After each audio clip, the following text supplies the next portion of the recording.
Right. Well, first of all, you've all died before, but unfortunately you forgot what it's all about. And you got reborn again, oh my goodness. So the first thing is to know that we have all died before, we will going to die again, so we've got to get it right this time. It's like having an examination and you failed, so you have to do the examination again, one more time. But the point is that it's very well known what happens to people when they die, because you may have forgotten, but some people don't forget. And they know exactly what happens when they die. And if we could only take that information on board and understand it, then a lot of the fear of death disappears. I like to quote one of the people in my home state, my hometown of Western Australia, because this fellow is a Christian, but he's also a prominent politician, a fellow called Graham Edwards. And he came forward with one of his experiences of dying. He had what is now known as a near-death experience, an NDE, or sometimes an out-of-body experience, or an OBE, but that's usually reserved for what you get from the Queen of England, so we usually call it an NDE. So, this was a man who was an Australian soldier in the Vietnam War, and he told the story in many magazines that he was in a firefight with the Viet Cong, and one of his friends was injured with a bullet, not badly injured, but he went back to help him. On the way to help his friend, he stepped on a landmine and blew off his leg. And he recalled the experience of this big flash of light, searing pain, and then the pain very quickly disappeared.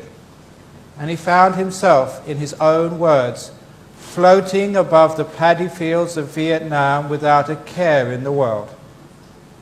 He recalled it was perhaps one of the most happiest of experiences. I was going to say experiences of his life, but it wasn't. It was one of the happiest experiences of his death, because he died temporarily. And as he was floating without a care, happy at peace over the paddy fields, he suddenly remembered his wife back in Perth, who had just given birth to his first son a few months before.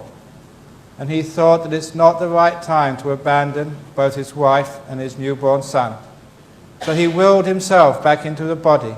And of course, as soon as the stream of consciousness came back into his body, he felt the pain, which was intolerable. He blanked out, and the next thing he remembered was being in the hospital, being attended to. But he had a classic experience of what we call near-death experiences. And there are many, many people who have had those experiences. And it's not just with Buddhists, it's with Christians, Muslims, anybody has these experiences, which should show you that this is what happens when people die. And in fact, there was some very beautiful scientific research which was done only 2 or 3 years ago. And I quote this because I like to back up what I say with scientific evidence. And this was some research which was done in a university hospital in the Netherlands by Professor Pim van Lommel.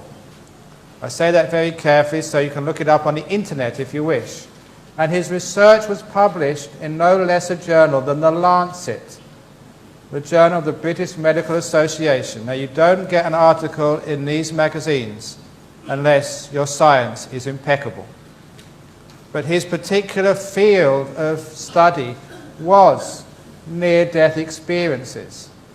Having established that such things happen, he wanted to try and quantify or investigate when this happens or how this happens, and to actually discard any possibility that this could be some anomaly caused by chemicals flooding into the brain at the time of death. And what he actually found was that the people who had near-death experiences, who remembered floating out of their body and being able to see and hear accurately what was occurring around them, they all showed these two common features. That at the time of their experience, they were under cardiac arrest. In other words, the heart was not beating at all. And they were clinically dead. In other words, they were brain dead. Under the machines in the hospital, they could ascertain that when these people reported conscious activity, which could be verified afterwards, yes, they had seen that, they had heard that, because that's what happened, that their brain was completely dead. They were clinically dead. And I mention that because it showed that the brain was not part of this experience. The brain was dead, the heart wasn't beating. According to all medical definitions, it was dead, but they could revive them afterwards. That was an important point there because it showed that this is what happens. If you're not quite dead yet, there's still some residual activity in the brain or in the heart, you don't have these experiences. And that was his great finding, to show that near-death experiences only happen when you're dead. And this is almost like a rehearsal of what happens to you when you die. When you die, you've done this before, sometimes you do it while you're alive, you come back again for one reason or another, and you can remember it. You recall floating above your body, being able to see and hear everything which is going on. The Buddha called it the mind-made body, manomaya kaya, which is just the same as the ordinary body, even to the point it looks the same, even in dress. People, once they die, they have this mind-made body for a certain length of time, which is why that sometimes we see ghosts. But you don't have to be afraid of ghosts. Ghosts are so kind, sometimes so nice. But I'll tell you, one of the stories is a disciple of mine. He actually was from Singapore originally before he migrated to Perth. He had a very close friend called Harry, who was an Australian builder who lived in the town of Kalgoorlie, a mining town, maybe, was it 400, 500 kilometres to the east of Perth. I know this man because when Harry got cancer, this Singaporean man took him to visit me many times, and I counselled him, did some chanting, did what I could to ease his sickness. But eventually Harry died. And so my friend, the Singaporean friend living in Perth, went to the funeral in Kalgoorlie. By the time he went to the funeral, this is an important point, the coffin was completely closed. He went to the funeral, he did the ceremonies for his friend, then he went back home. He told me what happened later. A few days after the funeral, he was woken up in the middle of the night. He turned to his wife and said, "Stop nudging me." But he found it wasn't his wife, it was Harry. He saw the ghost of Harry, his friend, nudging him. And he opened his eyes. And the strange thing was that Harry was an Australian builder. If you know Australian builders, they usually wear singlets, shorts or jeans. They're not very sartorial. In other words, they don't know how to dress. But on this occasion, Harry had a very sharp suit on, and most interestingly, he had a polka dot bow tie. And that was so out of character that this is what my Singaporean friend remembered. But it certainly was Harry, the features. And so he turned around to wake his wife up. When he looked back again, the apparition had disappeared. And so he actually got up and looked for Harry. The silly thing to do because they don't go out of the room, they just disappear. But he actually saw him. But when he came and told me this, he said the weird thing was the dress, the suit and the bow tie. So I advised him, now listen, did you see Harry in the coffin? No. Well, perhaps he may have been wearing a suit and a bow tie. Look, Harry has never worn such things. Check it out, I said. So he decided to check it out. He rang the widow in Kalgoorlie. He said some niceties, how are you getting on? I hope everything is okay now, if you need any help. But if you don't mind me asking, I never saw Harry in the coffin. What was he wearing? He said, a suit. But I've never seen him wearing a suit. Yeah, I could never get him to wear it. But I thought, this is his last opportunity to wear it in his coffin. I'll put him in a suit. Was he wearing a tie? Oh, not a tie, she said. A bow tie. A polka dot one. It was absolutely accurate. A dress which he could never have imagined his friend wearing is what he saw on the ghost. All it was when you actually die, basically the clothes you're wearing when you die is what you appear in. So, if you really want to look sharp, Make sure you save some good clothes for your death. But it's only how you appear for a while before you float off, and as every person who has these experiences say, you float off towards a light. Now the amazing thing is that that light which you can see when you die is exactly the same as meditators experience when you've read my book, I hope some of you, about the jhanas. It's called a nimitta, a light which appears in your meditation at the time when your five senses of seeing, hearing, smelling, tasting and touching subside and are quelled. So actually when you learn deep meditation, you're learning actually what happens when you die. It's just a manifestation, a reflection of your mind, that's all. And this is what you see when you die. You go towards that light, sometimes like going into a tunnel of light. And this is exactly what you experience in meditation. In meditation, you can train yourself how to die. Have a rehearsal. But the point is, this is always a very pleasant experience. And for those people who don't die, they usually get sent back or they get pulled back because of some attachments or whatever. And then you live to tell the tale of what it's like to die. But the point is that those people who have those experiences, invariably, no matter who they are, no matter what religion, what race, what beliefs they have, they all come back with the same result. From then on, they're not at all afraid of dying. Because they know what it's like, and it's not an unpleasant thing to do. And in fact, if you've done good karma and you're a good person, you've got no fears at all. It's like your old car, which is really past its use-by date. It rattles, it takes so much gas, it's so hard to surface, and sometimes it doesn't work in the morning, it's got a scratch here and a dent there. Now you can get a new one. So we call karma our insurance policy. If you've got a really good insurance policy, a gold insurance policy, then you can trade in your old bomb of a car for a really expensive new one. Your next life will be a Rolls Royce. But if you haven't done good karma, if you haven't done charity, if you haven't been keeping your precepts, if you've been naughty in your marriage, then the next time maybe you won't even get a car, maybe only a bicycle will all you get. In other words, your next life will be tough. But the point is, you see this, you understand this. Not only do you know what's going to happen to you when you die, you understand what happens to other people when they die. Which is why when other people die, when maybe your loved ones die, talk to them.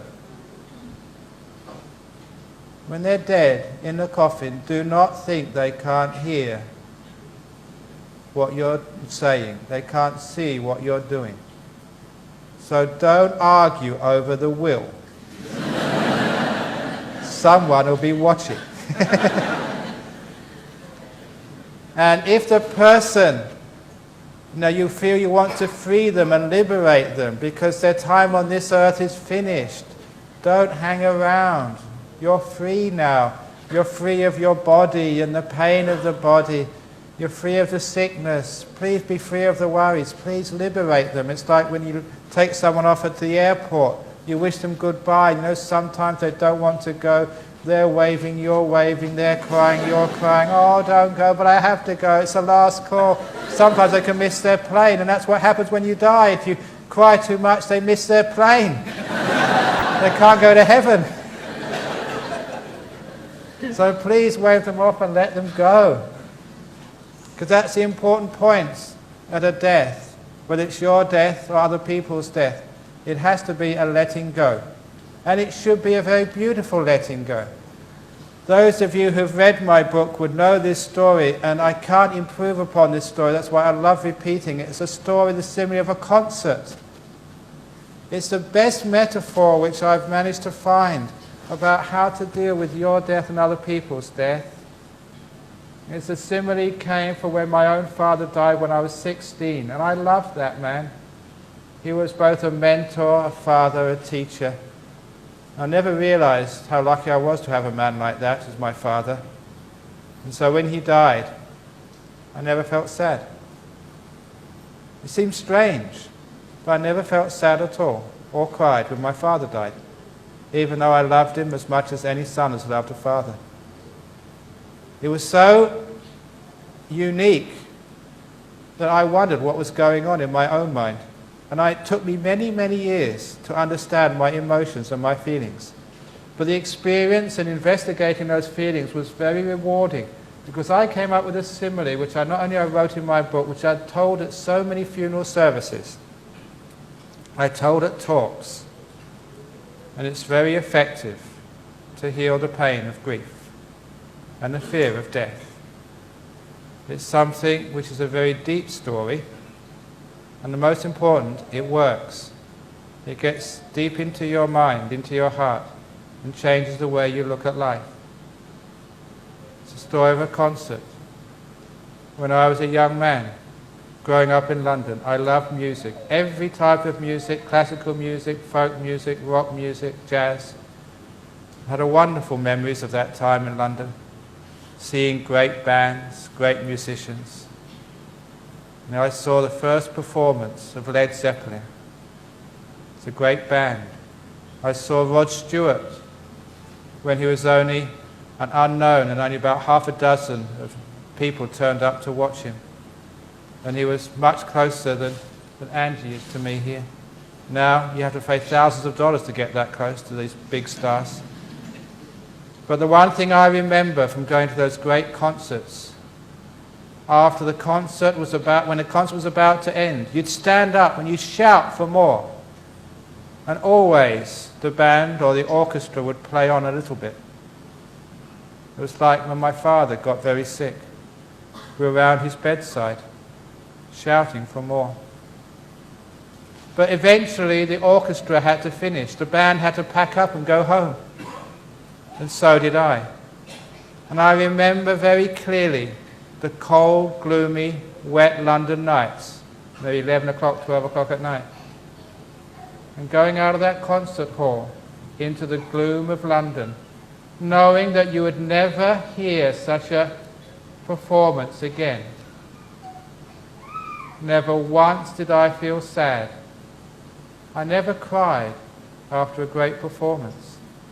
In fact, my emotions were completely opposite. I felt so much happiness and joy, such gratitude at the privilege of hearing such wonderful music, which uplifted me. I never forgot that great music, even now. The wonderful performances I witnessed in the concert halls, the clubs and the pubs of London in my youth. I value those experiences so much. And that was exactly how I felt when my father died. It was like the end of a wonderful concert. That's why I never felt sad. I felt what a privilege that had been to witness those 16 years. What great music it was. I was inspired. And I remembered so many of those occasions we had together, like great pieces of music linked together as the life of my father. At the end of a wonderful time we have together, it's like the end of a great concert. How wonderful that was. How lucky I was to have been there at the time. How inspiring that was. And I took the joy of the concert forward into my life. Never the grief. That is the Buddhist way of dealing with death. A deep, moving, personal way which hasn't got any grief at all, only has got deep, deep gratitude for the parents, for the loved ones, for your young wife who suddenly dies of cancer, for your child of only 6 or 7 years who dies of some terrible disease or accident. Thank you for those 6 or 7 years. What a wonderful time we've had together. A short piece of music, a brief concert, but I wouldn't have missed that for the world. Now you understand, I hope, how to deal with death. The death of a parent, a child, a loved one, or a friend. A great concert. But you also know there's another great band coming next week. There's another great orchestra coming soon. And because of that, you know the music carries on. The players may change. The particular orchestra, the band, it may be a different band. You still hear great music in life. Your loved ones change. Other people come up to fill your life. There's more music ahead of you. Enjoy your time. Learn. Be kind. You know how to participate in this great concert, which we call life.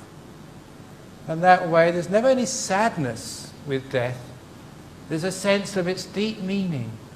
It's teaching for us how to enjoy and let go. How to enjoy and let go. How to enjoy and let go. Without fear. Knowing that that's just like the seasons of flowers, which grow, which bloom, which fade away, which die, go back to the soil. To be the fertilizer, the fuel for new life, for new experiences, for new times, for new joy. It's the cycles of life. You cannot fight that. You cannot wish it be different. The wise person flows along with it, accepts it, embraces it, knows this is life, and enjoys every moment. It sees the beauty in winter as it sees the joys of spring. It enjoys both. The birth, the Middle Ages of power, the weakness of old age, where wisdom comes up to the fore, and then the death. The death is like the sunset. It is like the final piece of the great music. You know that if you like great music, it's a final piece at the end where it comes to a crescendo, which is the most beautiful part, where a person's life finally bids farewell to their friends. To me, the sunset can be the most beautiful time of the day. A life well lived, sadhu well done. I've taken many funeral services.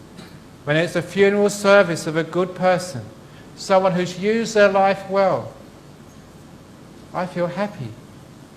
Happy that what a wonderful life that was. It's a celebration of their life. They only get sad when someone has wasted their life in selfishness, in anger, in jealousy or whatever. But good lives, at their funerals, I celebrate and I feel so happy. Even if it's a short life, what a wonderful life you've lived. Only a few years. Well done. That is how we can relate to life and death. And that's what happens at death. And that's the Buddhist way.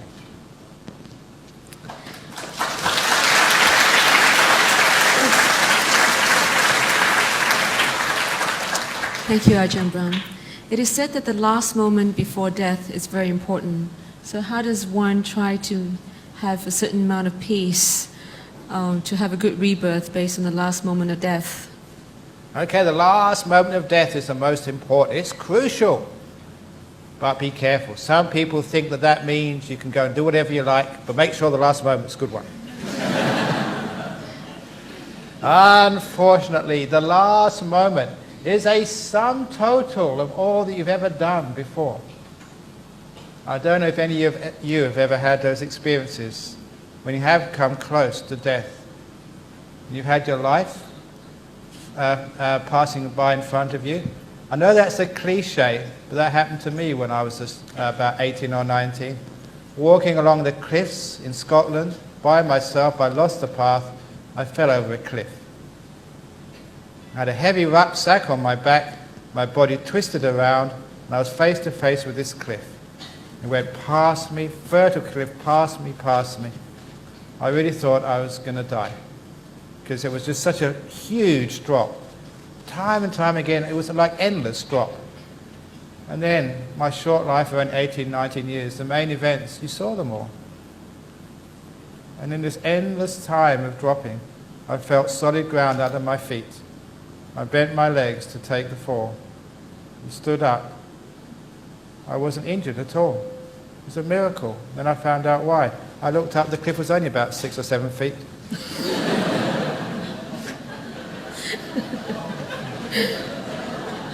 But when you have fear, it's amazing what happens. Your whole perception gets distorted. To me, those few seconds were many, many minutes. The cliff looked very, very long. And I did see the major events in my life, because I thought I was going to die. Now, this is actually almost like a rehearsal. You know what happens. When you get close to death, actually you do see and remember many of the important things you've done. The important things you've done are one of two things. The very, very bad things you've done, or the very, very good things you've done. It depends which are the most. The Buddha actually said it's like tossing up a stick. When you toss up a stick, it's got two ends. You don't know which end it's going to land on. But if one end is heavier than the other, that's more likely to land. You've done good karma, you've done bad karma. Whichever is the heaviest, that's what lands. That becomes your last thought. And that last thought is what will propel you into your new rebirth. So that's why that we try and do lots of good karma. But, I don't know if I should tell you this, but it is true, you did ask it. If you can get wise people like monks or other people, you know the tricks of the trade, you can actually bend the rules a little bit, and you can make sure the good end of the stick falls on the ground. By getting people to remind you of all your good things you've done. By getting people to inspire you. By getting people to bring you happiness at the time of your death. So the last thing you want when someone is dying is people going around harassing you, trying to convert you. Oh, that's going to send you to hell for sure. Oh, why do these people go away? You've got bad thoughts in your mind. Or, if you've got people crying, oh, don't go, I can't live without you, that's going to make you miserable. Send them away. Get happy people around. Get people actually who can teach Dharma. Let go, be at peace. It's not a bad thing dying. Relax, enjoy it. And if you get such people around, then it reminds people of their happy times, their goodness. And that actually sends them off to a good rebirth. So that's why it is happy, it is fortunate to have wise people around at the time of your death. Have you ever noticed, I've noticed this many occasions, that sometimes people are dying in hospital and the relations are standing around, they just go out to have a cup of coffee or go to the toilet, and while they're away, that's when they die?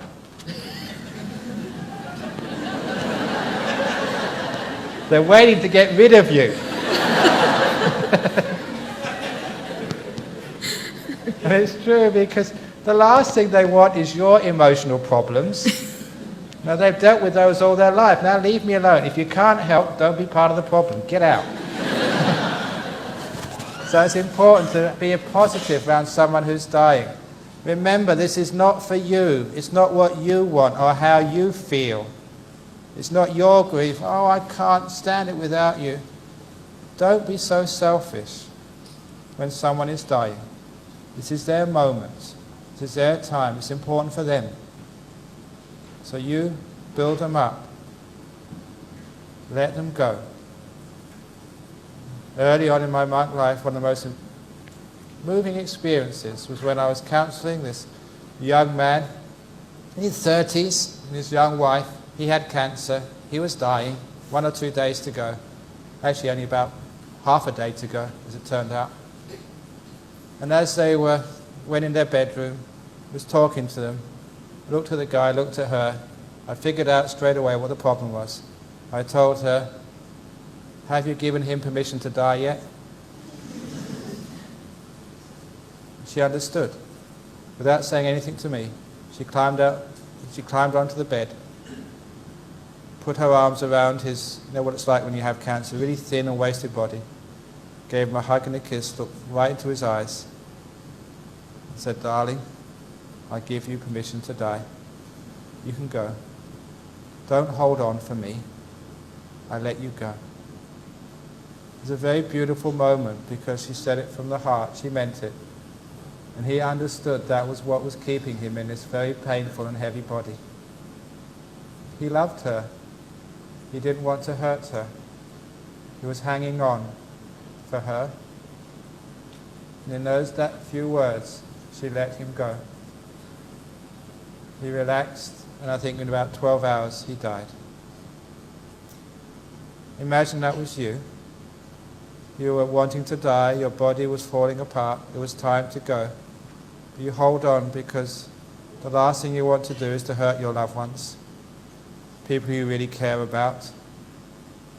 It's wonderful when you're dying to have the people you really care for and who care about you give you permission to go. That way you die beautifully, gracefully. You go freely, like floating off with all your business finished. So when that's close to your time, or time for your loved ones, always remember that. At the right time, go to them and give them permission to die. Free them out of loving kindness for them. Don't think about yourself. Think about them. Some people believe that dying young is due to bad karma. Is that a correct view? Dying young is due to bad karma. Sometimes it is bad karma of a previous life. Sometimes it's just bad karma of this life. You know the story about karma. This is when I was in Kashmir as a 20-year-old, 21-year-old, I forget which. We were driving actually from Jammu on the plains up over the mountain passes into the Kashmir Valley. In those days, the only way in and out was along this road through the mountains. It was a dirt road, single track, winding. And we were traveling in this old bus. It was only a single track road through the mountains. When you looked through one window of the bus, there was a sheer cliff going up. You looked out the other window, there was a sheer drop going down. If there was any accident, there was no pulling over to the side of the road. It was just down, down, down. And every now and again you look out the window, down, down, you see a bus just like the one you was travelling in, which didn't make it. There's a couple of Americans with me, and we shouted to the bus driver, look, slow down. You know, it's dangerous. And all he said, he was a Muslim. He said, if it's Allah's will, we fall over, it's Allah's will. And said, I'm not a Muslim. But when I thought about that, I thought, if it did fall over, you could say if you were Muslim, it was Allah's will. If you were a Christian, you could say it's God's will. If you were Hindu, you could say it's the law of karma. If you were Buddhist, what would you say? I would say it's a bad driver. It's a karma of the present, not of the past life. So if you die young, sometimes it's a karma of this life, not the past life. And karma of this life can be avoided. But if they do die young, it doesn't matter how old or how young you die. It's not the quantity of life, it's the quality of life, for goodness sake. And sometimes young people live such beautiful lives. There's such a bundle of fun and inspiration, and sometimes wisdom. You think it's like a meteor, short, brilliant, and something you remember for the rest of your life. Great concerts are sometimes the shortest ones. That's why even if it is a young child which dies, I only feel sad if it's a wasted life. If they've been beautiful people who have inspired their parents and friends, sadhu, sadhu, sadhu. What a wonderful life that was. Well done. Quality, not quantity. You can live for 70, 80, 90 years of age and be selfish, not care about other people, be angry, not really contribute to society. What a waste. You can be someone 7 or 8 years of old, which gives so much happiness to parents and others. What a joy that was. I prefer the short, good life than the long, useless life.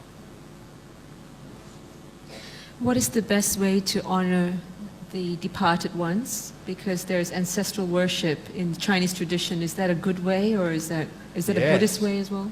It's great to worship. You know what the word worship comes from? From worthship, to seeing the worth in something.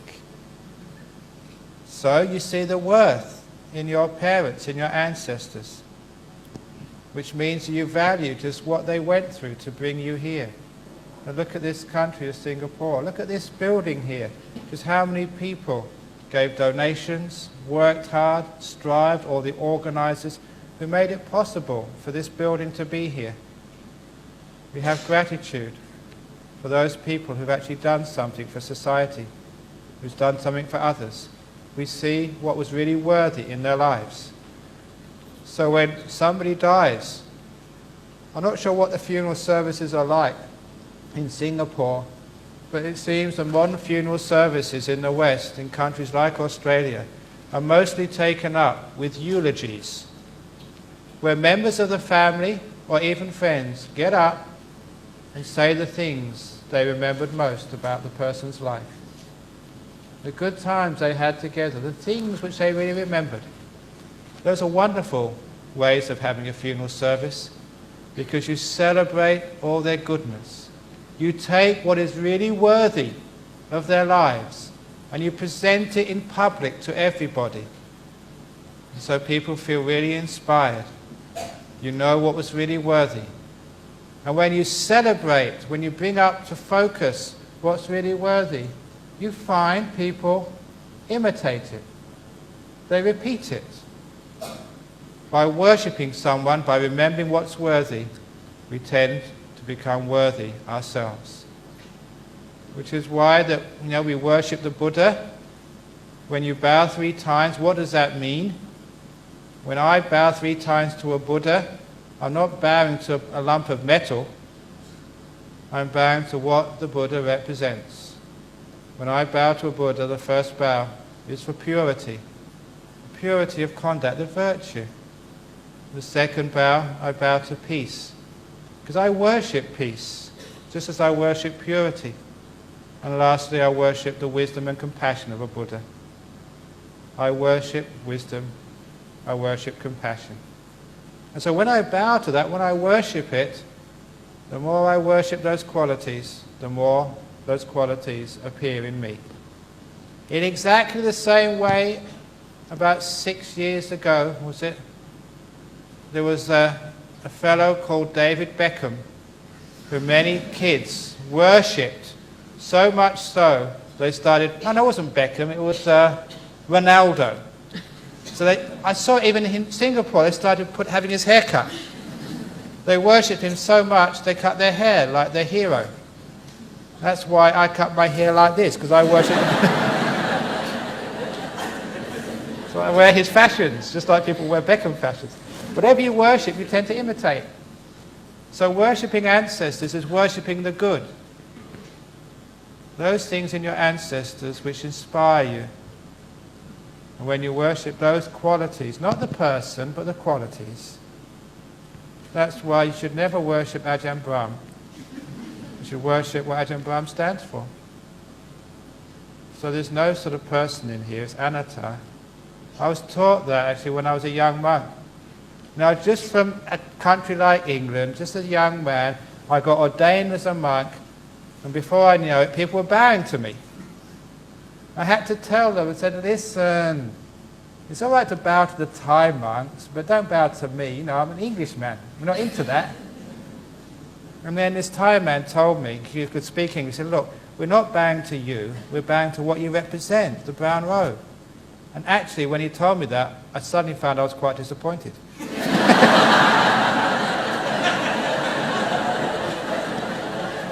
Actually, I was proud when I was young. But these days, you realise, no, it's not the person, it's actually what you represent. And it's wonderful to bow to your parents even, to worship your parents, just because what the parents represent. What do parents represent? Care and nurturing. Wisdom. Because the little kids, you have to look after these kids, and the sacrifice of a mother and a father is huge. You worship your teachers because they give you the most wonderful gift of wisdom. So you see the worth in that, not the person, but what they represent.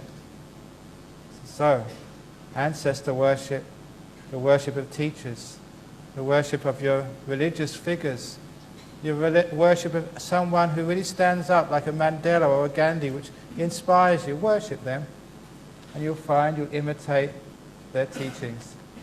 And that's the best way of worship. The best way you can say thank you to a teacher is not by giving flowers. The best way of worshipping a teacher or worshipping a parent is to do the very best so you can please your parents, please your teacher by being as wise, following their instructions. So the only way the Buddha said you can repay me is becoming enlightened yourself. And what's the best way to transfer merits to departed ones? The best way to transfer merits, first of all, you have to have some merits to transfer, first of all. So make sure you've got lots of merit money in your bank account. Making merit is a wonderful way. It's a small investment and huge rewards. And this is not for me, but giving charity is just one of the best ways you can use your money. At Christmas time, don't go buy expensive presents for people. Give the money to charity instead. It's money far better spent. When you think you've given money to an orphanage, to an old people's home, to a hospital or wherever, and you think that instead of those presents which you bought, the new dress or the bangles or whatever, you've actually given something. You've given life. You've given health. You've given hope. Isn't that a wonderful gift? So you can actually, in your little Christmas present, you can give the receipt to your husband or wife or your children and said, today we've given sort of $50 or $100 to the orphanage. Here's the receipt. This is my present for you. The receipt. So you can actually feel that today we've done that for you. That's your gift. Giving food, giving shelter, giving hope, giving love to those who really need it. That's how we can share merits now. We can share the goodness of our lives by helping others. We can actually share our merits with our husband by being kind to him. We can share our merits with our wife. When you listen to this talk and you understand what I've been saying, you don't argue with your husband or wife ever again. If you still have a relationship where you have arguments, please buy that book and look at the story of the chicken and the duck. If that doesn't stop you arguing, nothing will. And that's how you share the merits. Because you've got a good life, that's how you share merits. I've worked hard as a monk. I practiced very diligently. Sometimes it's been very painful and hard. I've sacrificed a lot being a monk. I've made my merits. Now, right in this moment, I'm sharing those merits with you. Because I practice hard, practice well, I can try and inspire you and encourage you to do good things. When you do good things, I've shared my merits with you. If you're a kind, good, generous person, you let people see that, and they follow your example, you have now shared your merits. Your goodness has transferred to another person by inspiration, by example, by teachings. Isn't that a wonderful way to share merits, which you can see here and now in this life? So be a good person. Make merits first of all, which is not just giving donations. It means giving your life. In Mangalavihara, we just passed it this afternoon, going off to an NUS camp. I remembered I visited there on my last visit, and the monk there, the abbot, asked me to sign the visitor's book. I was very happy to sign that visitor's book, but on the visitor's book there was a little section there, having put my name and address, donation. And I'm a monk who doesn't have any money. What can I give? So I wrote in there, and it should be still in there. You can check it out. I wrote, donation, my life.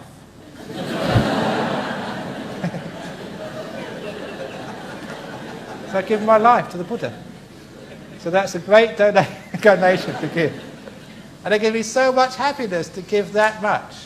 So when you give lots of merit, when you give to your husband, you give to your wife, I don't mean money, you give forgiveness, you give kindness, you give acceptance, you give understanding, you give softness. You sacrifice yourself for someone else. It doesn't matter who's right and who's wrong. This is for our family, not for me. You sacrifice yourself for something bigger. You sacrifice yourself for your Buddhist fellowship. You sacrifice yourself for the country, for goodness. That's giving. You're good. You sacrifice yourself because you know this is the right thing to do. Say, keep precepts, not to lie, not to steal, not to commit adultery. Even though you men may see a beautiful girl. No, I don't. I like to, but I want to be a good man. Be someone my children respect. Someone my wife will always trust. I want to, but no. I give that away because the family is important. And now when you do that type of giving, you're a good person. You make merits. And just because who you are, a good, kind, wise, compassionate, generous person, automatically you spread goodness in the world. But if you want to know the traditional way of spreading merits, just thinking of the dead person, they receive it pretty quickly. There's a connection between people. Recently, there's an article in the Australian paper. A vet in Melbourne was having the weekend off. He was invited to a party outside of Melbourne in the countryside. Finished his work, looking forward to the wonderful weekend. Halfway on the journey, he was overcome by emotion. He didn't know why.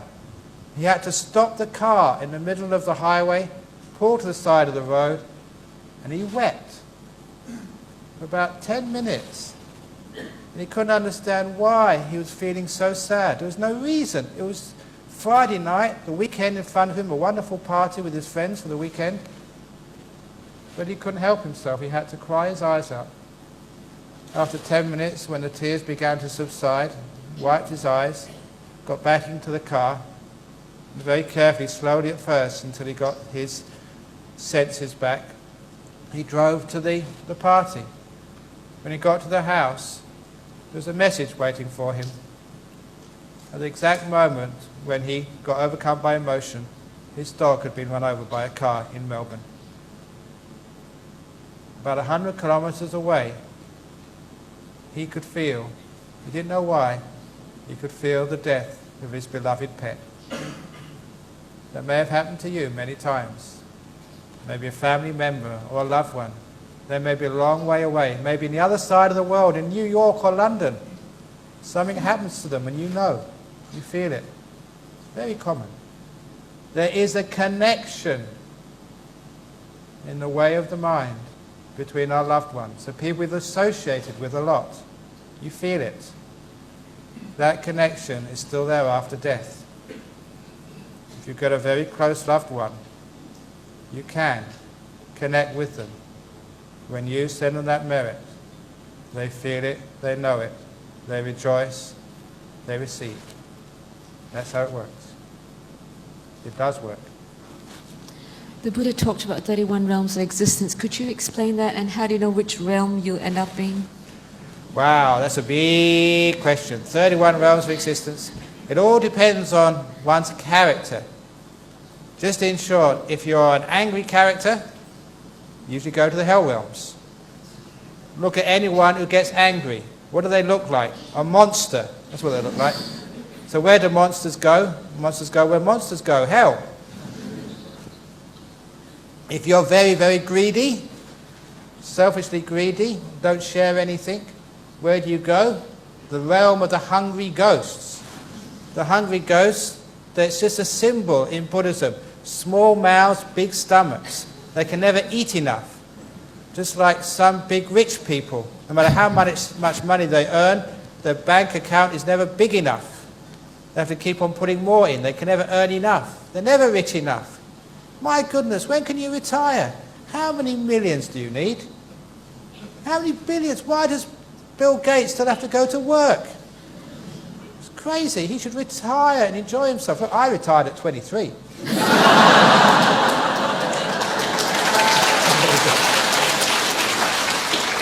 I'm enjoying myself. Do social work. So, when you understand about sort of how much money you need, so it's not that much. But if you're greedy, you get reborn as a hungry ghost. If you're a reasonably good person, you get reborn as a human being. But if you're a very, very good person, kind, compassionate, keep your precepts, obviously you go to heaven realms. Levels of pleasure.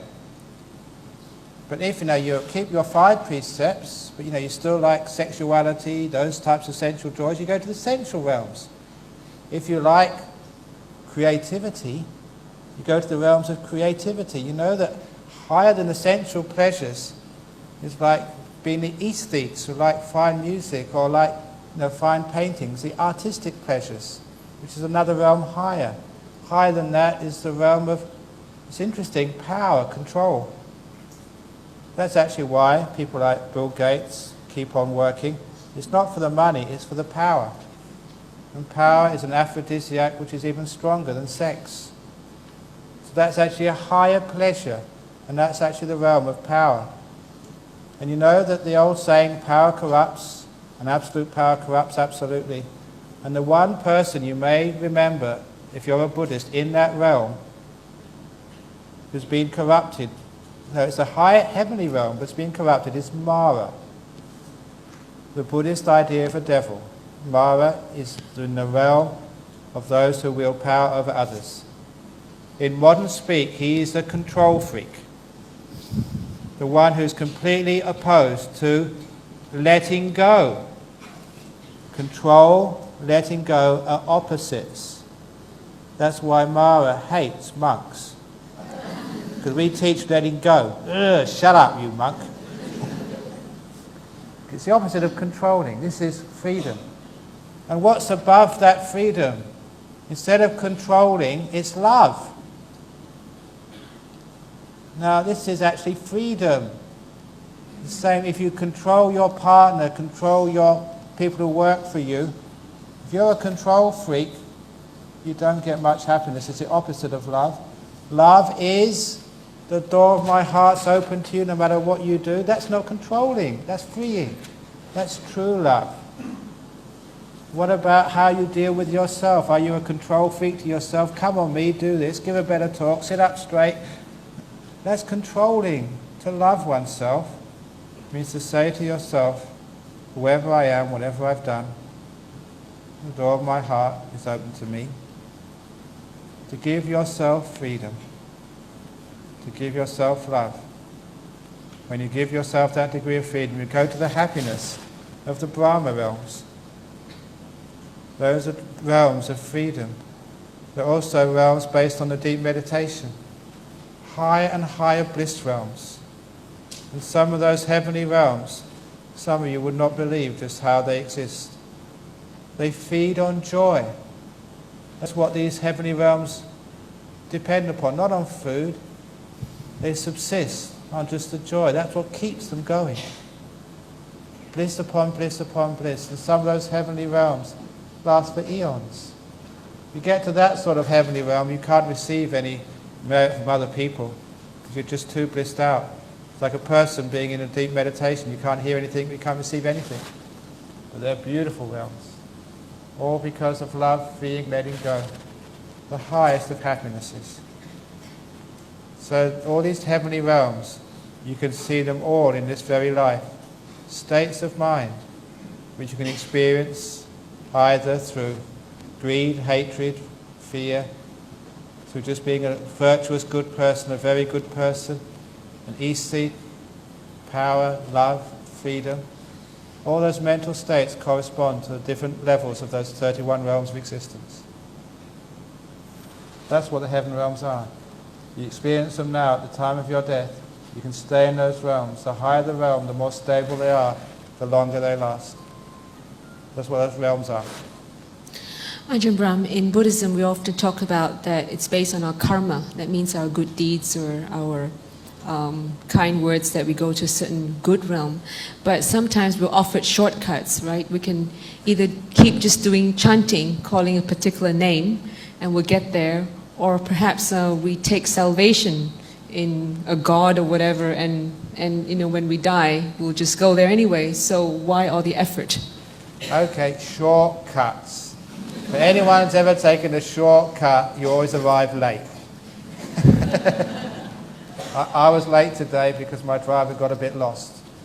So whenever you take a shortcut, look, the Buddha gave the shortcut. It's called the Eightfold Path. It's called Sila Samadhi Panya. That's the shortcut. Don't go the long way round. Because chanting is good. But the chanting has to be accompanied by virtue, meditation and wisdom. It's just another way of saying the same path. You can chant, but you have to be a good person as well. If you're a bad person, you find you can't even keep doing the chanting. Sometimes the monks use tricks to teach people a lesson. For example, one of the stories which comes to mind, which isn't in my book, there was one person once, he had an argument with his wife. He said something very terrible to his wife. So he went to the monk and said, "Can you do something to help me? I said this terrible word to my wife. Can you make it disappear?" He said, "Well, I'll do a very rare ceremony. It's a chicken ceremony." Have you ever heard the chicken ceremony before? It's a very, very secret rite which the monks can sometimes perform to bad things or bad deeds, to get rid of them, get rid of bad karma.